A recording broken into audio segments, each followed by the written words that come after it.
Hey, what's up everyone, and welcome back to more ReZero. This is season 3, episode 11. In the previous episode, we had a lot of the fight with Greed, and it was really good, and at the end, Subaru was like, bro, I think I've got you figured out. I think I know what your power is, and it's the power to click pause like you're in a video game, but only on your own body, I think is what he was basically saying. So, we're gonna find out probably more what that means. I don't know if we're gonna find that out today. I saw this episode was called like Liliana something, so actually maybe we're probably gonna switch gears to focusing on the Liliana and Priscilla battle against Wrath, which is cool because I liked that battle as well. I like all three of those characters, so I think I'm going to enjoy it if we do. Maybe we'll see some backstory for Liliana or something, I don't know. But yeah, let's just jump into the episode. Let's just get it started. Make sure to support the video if you can, liking the video, commenting down below, and subscribing to the channel. And you can go to my Patreon account for full-length early access and exclusive videos.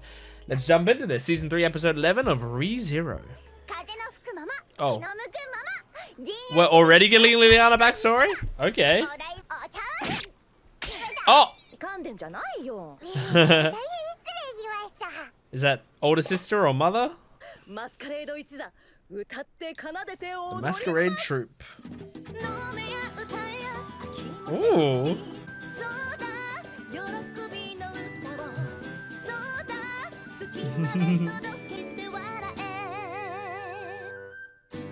Cute. You suck, girl.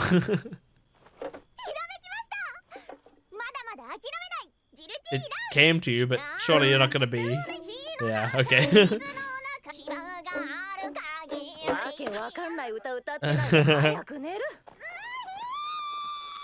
I mean, help her. That's funny. That's a funny sound. Help her to realize that song, you know? Give her that rush of creative energy. Oh. She wanted to go to the big city. Aww.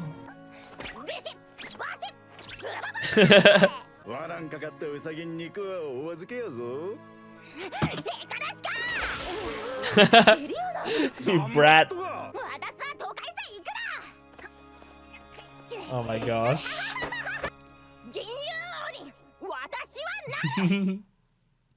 Cute. Oh. Okay, here we fucking go. Oh, is that gonna be like? Oh, maybe I'm wrong. Okay, that's a cool power. I thought it might be like in Jujutsu Kaisen, there's someone has like lives on his eyes or whatever.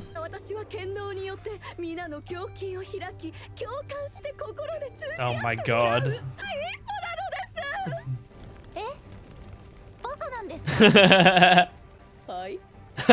Hi. Hell yeah, Liliana.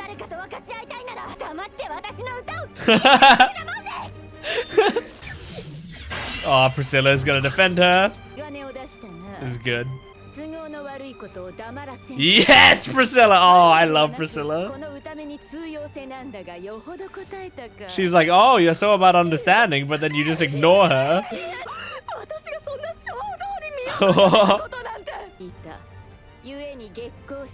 Oh my gosh, that's Wrath.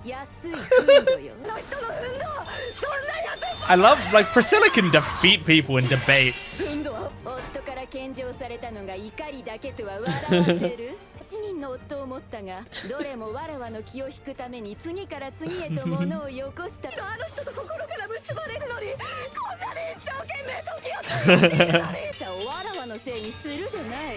I'm liking Priscilla more and more, everything she says. Oh my god. Oh my god, having to split the flames. Shit, man, the whole necklace? Wait, is she gonna get more and more naked throughout the fight?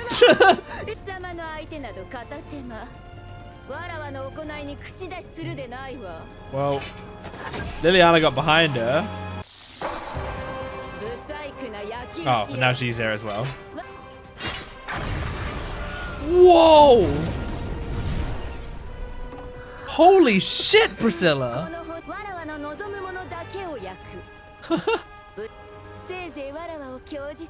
Start your song, baby. Oh, she's gonna go to the radio tower and play the song over the speakers? Is that what's happening?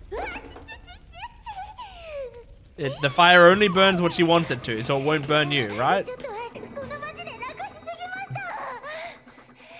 Unless Priscilla wants to burn you, which is possible.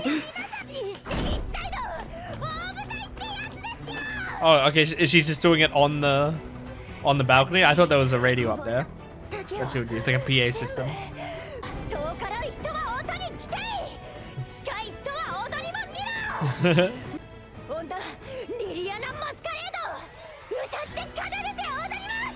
Okay. We're gonna get a full song?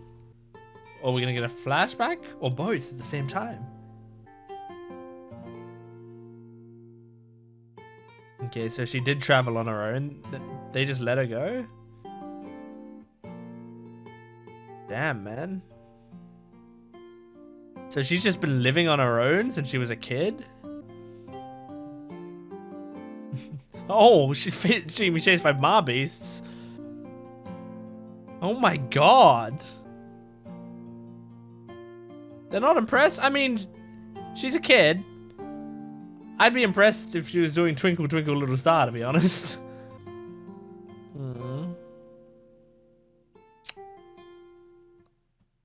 Aww, that's sad. Oh.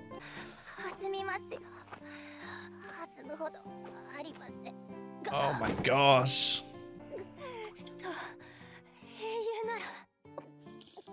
She was a fucking hard worker.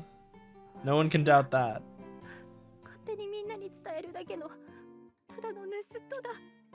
Oh. Get some water. Aww. It's probably the best water you've ever had in your life.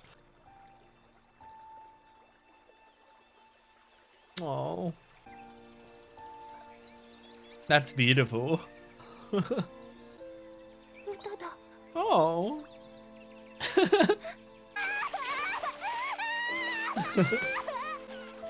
She's seeing her own art in her surroundings. I like that. Twinkle, twinkle, little star. Is it gonna be the same song? Damn, that she plays in front of everyone in the present day. She is a great singer. Is it gonna cut to present day now? Her singing in front of everyone? Oh! Where's she getting the drums from and the strings? Or the other strings?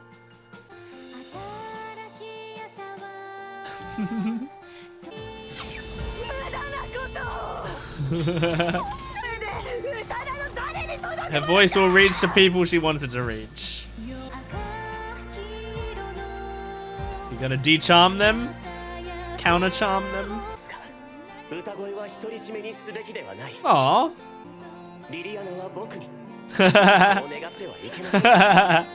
That's kinda nice. Aww. I didn't care about this guy before, but this is sweet. I love the idea of like wanting her, but wanting to share her voice. Wow.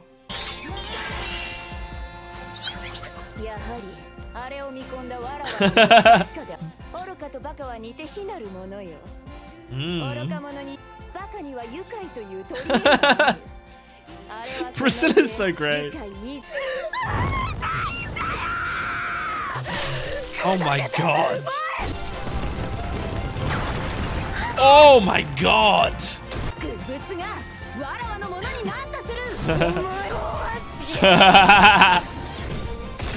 Oh! Oh, whoa. What got destroyed? Okay. Wow. Jesus, man. For a second she died, but it's fine. Just got rid of her hair piece or something. Her dress might still count. If you kill her again, her dress might get destroyed.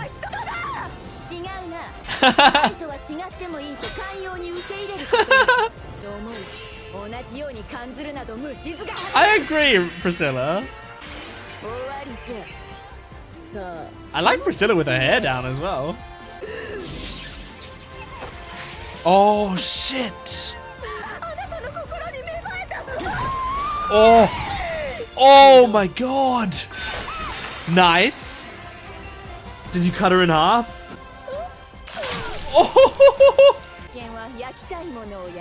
Oh, that's awesome. That's awesome. She just cut right through her.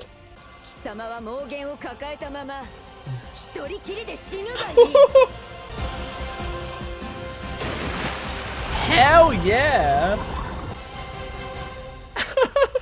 That was fucking awesome.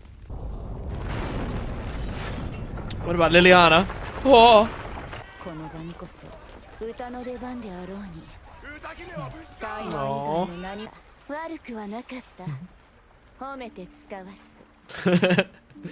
She respects you, but she's not going to jump into the water to save you. Don't drown and die, please, Liliana. Yes! My man. I forgot your name. They've said it a bunch of times, but I keep forgetting it. Kiritaka. That's right.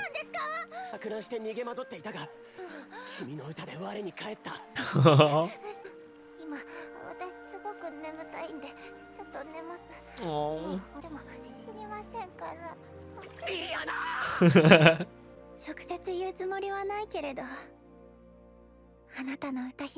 Oh, that's cute.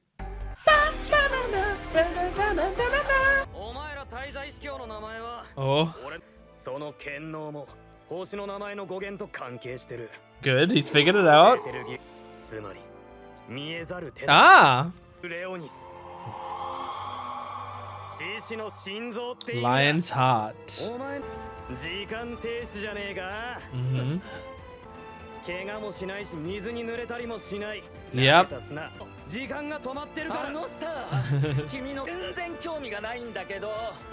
But how do you fight that, even if you know it? Uh-huh. Okay. Oh. Get those wives out. Okay. Okay, interesting. We got a tiny bit more about Greed's power there at the end. So it seems like there's some limit, and he suspects it has something to do with his wives. That's wild. But let's talk about the rest of the episode, because the rest of the episode there was a lot there, and I think there's been one major change that happened in this episode.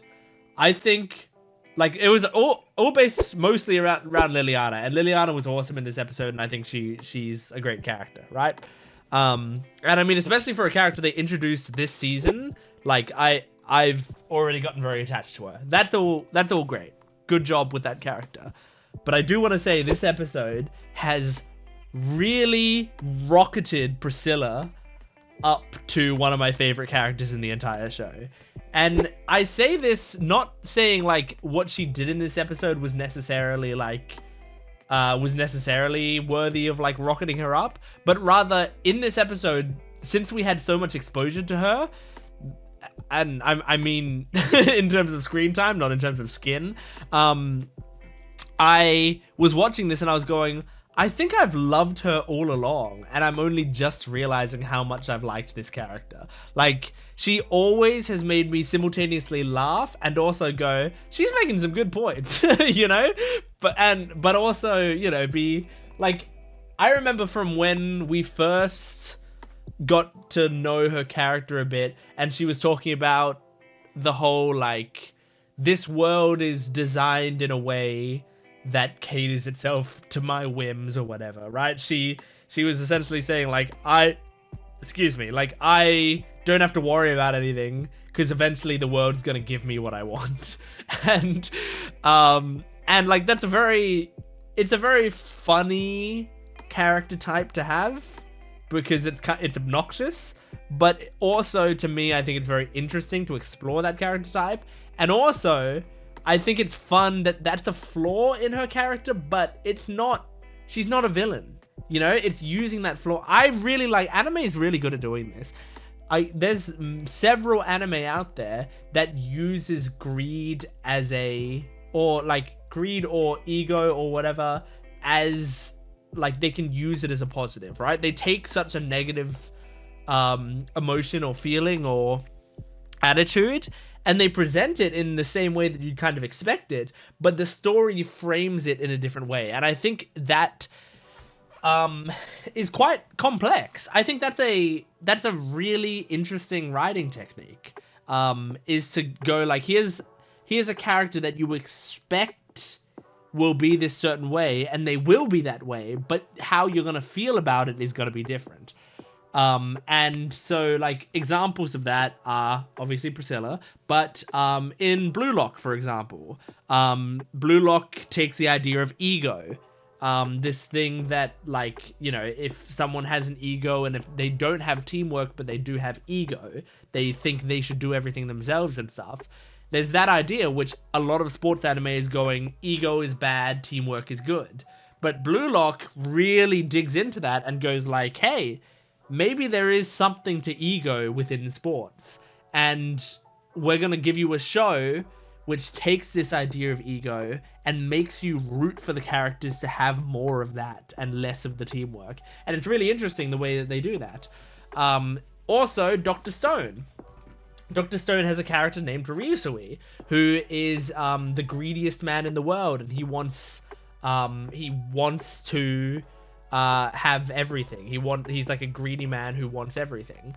But he uses his greed in such a way that, like, they portray his greed as, yes, he wants everything, but he also wants to like know that he owns it, but also share it with other people.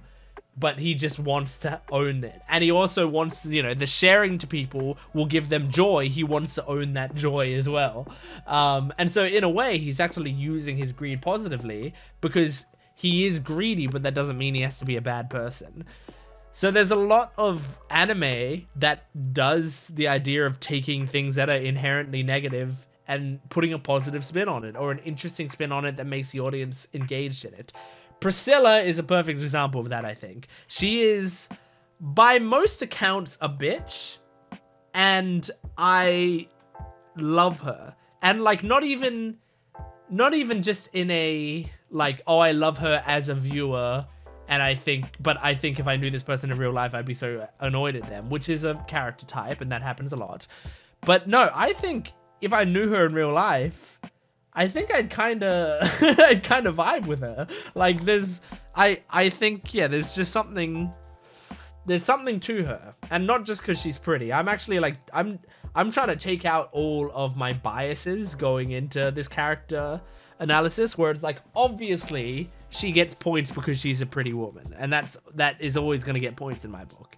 But let's take that out in there for a second. I still believe, I mean, I was comparing her to Blue Lock characters, which are basically all men, and Ryusui, who's a man in Dr. Stone. So I'm comparing her, I'm talking about what's interesting about her, and what I really like about her is shared with, like, male characters who don't have that bias. So it is something I genuinely, if you take away my biases, still find interesting in characters. Yeah, I find it really great. And in this episode, I loved the way she was listening to what Rath was saying and taking in her arguments, and was just very calmly picking them all apart, like, piece by piece. And I found that very satisfying because she's intelligent enough. And I mean, this is what I love about all the candidates in ReZero. They've done a great job at showing why all of the candidates are unique and also very savvy. Like, the candidates know what they're doing. And, like, other than maybe Felt is the most, I would say, like, unprepared. But she has, like, something to her that is also very unique. And that also makes her stand out as a candidate. But it's not necessarily intelligence. She's sort of, if anything, she maybe has like a street's intelligence, you know what I mean? Like street smarts. But going back to Priscilla's a very intelligent woman, and I like that she is genuinely having this debate with Wrath, but so calmly. And she talks all the time with this air of confidence that is brilliant, because it's like partially earned, partially unearned. Like, she's speaking as if everything she's saying, she knows for a fact is true, so much so that she doesn't even need to, make a big deal of it. Like, if someone asked you what 2 + 2 is, you'd go 4, and you wouldn't have to put too much on it. You wouldn't have to convince the other person. It's 4, and it feels so obvious to you that it's 4. In the same way, when she's making any argument, she tells it to them as if that is the undeniable truth and you're not going to argue back at it, because she truly, truly believes in what she's saying and believes the universe will prove her right even if she's wrong. I think it's so great. I think she's such a great character. And then on top of that, it seems like we've seen some of her power sets that really match her personality, which I think is great as well. So it's like, instead of taking damage, the things that she puts importance on take damage for her, which I think is really interesting, because it's like the idea that the universe will bend itself for her will or whatever, right? So, like, if she's supposed to take a deathly blow, in the same way that if someone shoots you in the chest and you had a Bible in your front pocket and it happens to catch on the Bible and it saves your life, right? And that's like a convenient, oh, how convenient, the thing stopped the bullet. For her, it's like she could get stabbed through the stomach and one little shard of her necklace breaks. It's like the universe is bending its will to save her. And I like that as well, because I liked in Jujutsu Kaisen, I mentioned it a bit in the episode, but in Jujutsu Kaisen there's a character that has like these markings under his eye or something, and even he doesn't know this, but they're like strokes of luck, and it's like whenever he needs one of them will disappear, and it'll basically save his life or give him a huge stroke of luck. And so like if someone tries to kill him, one of them will like disappear, and then they'll miraculously not kill him, right? It's a very cool idea, and I've always liked that idea. And so yeah, in the same way, she seems to have these pieces on her that will miraculously save her.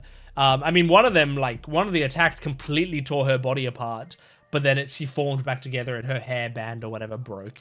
So yeah, it does seem like it doesn't need to make sense. It's just a power. And then also she has fire that burns only the things she wants to burn. Again, it's like the universe is bending to her will. It's like, this is what I want. The universe is going to follow these rules. I want fire, but I don't want to burn my friend, and I don't want to burn the building down. And so it's like the universe just goes, okay, pretty woman, sure, I'll give that to you. And then, and this is I think this is really great, because it sets up one of her powers, showing the necklace thing, right? And it sets up the idea of like, here's a thing, instead of you hurting me, you only hurt what I want you to hurt, which is part of my clothing, right? So it sets up one of those powers. Then she sets up, here's fire that only burns what I want it to burn. Bam, 2 of those powers. So then, at the end of the battle, when Wrath takes a hostage and she slices through her with the sword, and the sword slices through the chain, and not the girl, but Wrath, she can say, I have a sword that only cuts what I want it to cut. And it makes perfect sense, because it's so consistent with the 3 things that they had set up in the scene so far. I think that's so good. It's like really, really well done. So this episode like made me such a Priscilla fan. She might be in my top 3 characters of the entire show. Like, if Amelia is my favorite, Priscilla might be second. I don't even know who would be third. I mean, part of me wants to say like Rem, but Rem really hasn't been in much of the show. I don't even know. Yeah, it's difficult. It's Pat. That's pending. I'm pending decision on who my third favorite character would be. Like, it could even be Subaru or whatever. Like, Subaru makes me laugh a lot and is very interesting, so it could be him. But yeah. So this yeah, that was really great. The song was great. I really liked the song. I know I'm not talking much about the Liliana stuff that happened, but the Liliana stuff was all great. It was really, really good. I just don't have a lot to dissect there or talk about. I just thought it was great. I was just sitting there really enjoying it. I liked the thing where Kiritaka was saying to her, like, I want you, I love you, and I want you, but I don't want to like monopolize your voice. I want to share your voice with others. And I think that was a really beautiful thing, because that's what she wanted as well. She wants to like share her voice around, but also the idea of being wanted by someone and needed by someone is a comforting feeling. And so him doing that, where it's like, I love you and I love your voice so much that I want you to be with me. I want you to be my songstress. I want you to whatever, right? But I don't want the world to be deprived of your voice just because I have it. And I think that's really beautiful. But yeah, I think that's all I wanted to talk about. So that was ReZero Season 3 Episode 11. Thank you for joining me. Make sure to support this video if you can, liking the video, commenting down below, and subscribing to the channel. And go to my Patreon account for full-length early access and exclusive videos. I will see you next time. Goodbye.